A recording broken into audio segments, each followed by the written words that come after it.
अगर नरेंद्र मोदी जी ईमानदारी से लागू करना चाहते हैं तो करेंगे कैसे, जब उनके पास आंकड़े नहीं हैं। जब उन्हें यही पता नहीं है कि किस जाति की कितनी संख्या है तो कैसे उसे डिवाइड करेंगे, कोई उनसे पूछा जाके।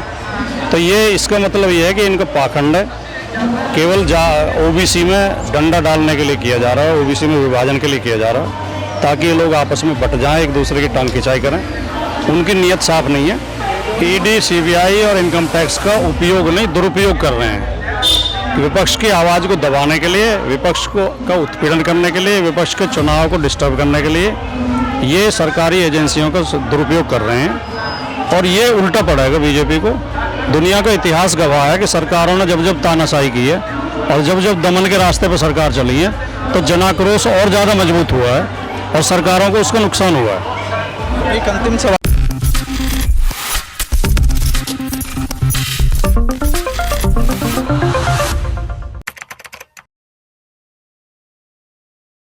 हमारे साथ राजकुमार भाटी जी हैं, सपा नेता हैं, उनसे जानेंगे लोकसभा चुनाव 2024 को लेकर कुछ अहम मुद्दों के बारे में राय।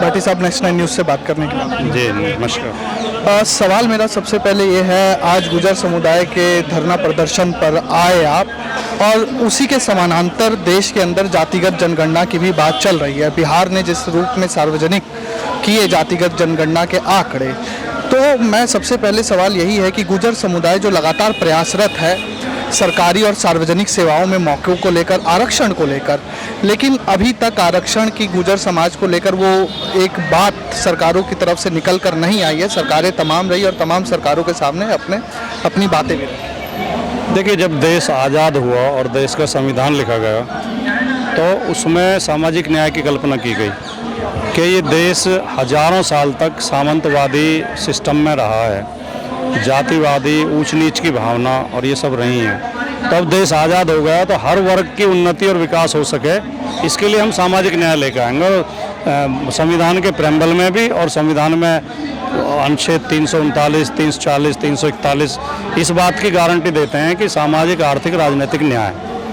लेकिन वो आज तक भी, आज़ादी के 75 वर्ष पूरे हो गए, आज तक भी पूरा नहीं हो पाया है। तो जो लोग सामाजिक न्याय के समर्थक हैं वो चाहते हैं जाति जनगणना हो और जिसकी जितनी हिस्सेदारी है उसे उतना हिस्सेदारी मिले, और जो सामाजिक न्याय के विरोधी हैं वो इसका विरोध करते हैं। आपने जातिगत जनगणना की बात की, खबरें निकल के आ रही है कि मोदी सरकार रोहिणी कमीशन की रिपोर्ट लागू करने वाली है ओबीसी कोटा के, उनके अंडर कोटा की। तो मोदी सरकार अगर ये बात लेकर आती है और इसको लागू करती है संसद के माध्यम से, तो ये सामाजिक न्याय की कल्पना को पूरा करना होगा या ओबीसी वर्ग के साथ धोखा होगा? अगर नरेंद्र मोदी जी ईमानदारी से लागू करना चाहते हैं तो करेंगे कैसे, जब उनके पास आंकड़े नहीं हैं। जब उन्हें यही पता नहीं है कि किस जाति की कितनी संख्या है तो कैसे उसे डिवाइड करेंगे, कोई उनसे पूछा जाके। तो ये इसका मतलब ये है कि इनका पाखंड है, केवल ओबीसी में डंडा डालने के लिए किया जा रहा है, ओबीसी में विभाजन के लिए किया जा रहा है, ताकि ये लोग आपस में बट जाएं, एक दूसरे की टांग खिंचाई करें। उनकी नीयत साफ नहीं है।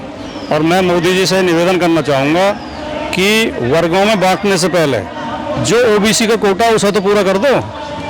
ओबीसी का 60% से 75% तक कोटा सरकारी नौकरियों में खाली पड़ी हैं, अभी सीटें वो भरी नहीं गई हैं, वो सरकार की बेईमानी के कारण। एक अंतिम सवाल, अगले साल लोकसभा चुनाव 2024 है।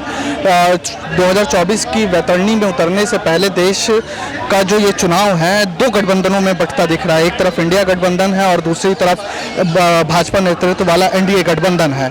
आप कैसे देखते हैं कि इंडिया गठबंधन लोकसभा चुनाव 2024 में पीएम मोदी और भाजपा और एनडीए को किस रूप में टक्कर दे पाएगा, जब स्थिति ये बन रही है सीटों के विभाजन को लेकर अभी बहुत ज़्यादा मतभेद सार्वजनिक नहीं लेकिन अंदर खाने निकल कर आ रहे हैं?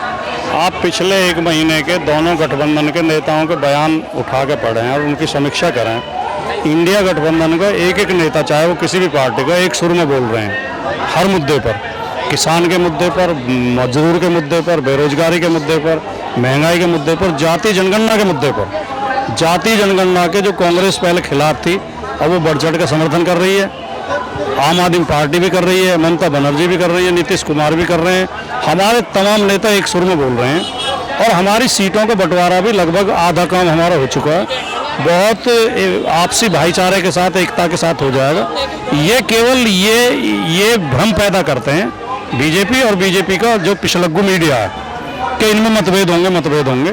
कोई मतभेद नहीं होंगे। हमारा आराम से सीटों का बंटवारा हो जाएगा और हम एकजुट होकर चुनाव लड़ेंगे। अखिलेश यादव जो आपके नेता हैं, उनका कल का बयान है कि केंद्र सरकार ईडी और सीबीआई का जो उपयोग है वो बहुत निर्दयी तरीके से कर रही है। लगभग एक आंकड़ा ये भी निकल के आया है कि 250-300 विपक्ष के नेता ऐसे हैं जिन पर ईडी और सीबीआई जांच कर रही है या जो जांच के दायरे में है।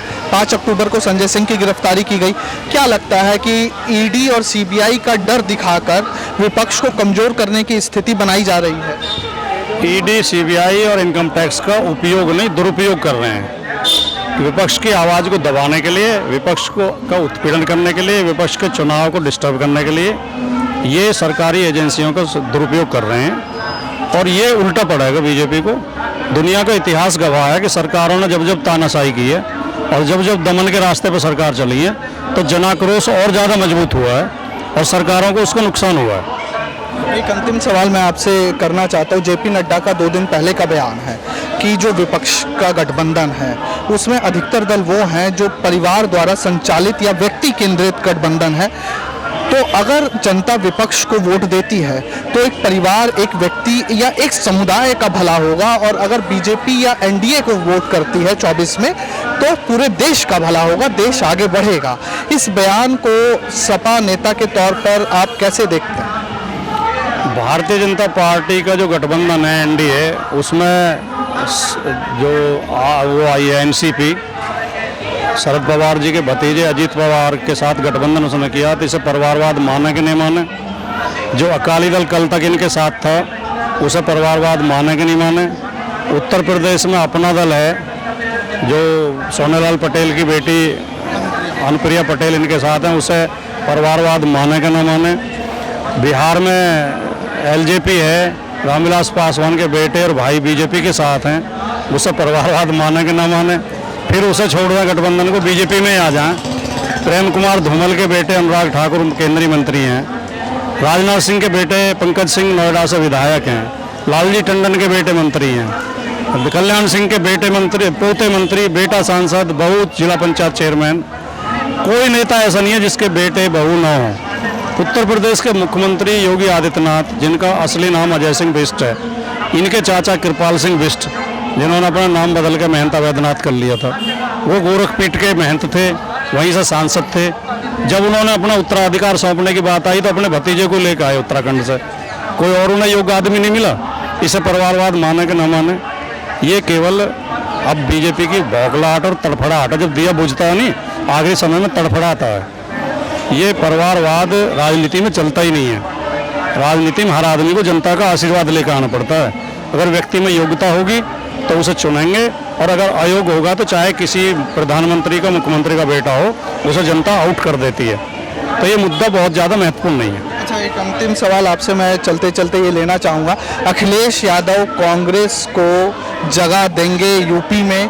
क्योंकि अखिलेश यादव का एक पूर्व का बयान है कि जो जहाँ से मजबूत है वहाँ से पूरी मजबूती से लड़े, बाकी दल उनका समर्थन करें। मजबूती से लड़ने का मतलब ये है कि ये मतलब नहीं है उसका कि हम सीट नहीं देंगे। मजबूती से मतलब ये है कि उत्तर प्रदेश में हम ही प्रमुख विरोधी दल हैं। 2022 के विधानसभा के आंकड़े आप उठा के देखें तो हमारी बीजेपी से मात्र 15 लाख वोट कम है, और हम 125 सीटों पर हम जीते थे, और लगभग जो है 250 सीटों पर हम दूसरे नंबर पर रहे थे। तो वहाँ हम मजबूत हैं, तो हमारी जिम्मेदारी ज़्यादा बनती है। बाकी हम आपस में बात हो चुकी है, हम एक होकर लड़ेंगे, उसमें कोई विवाद नहीं।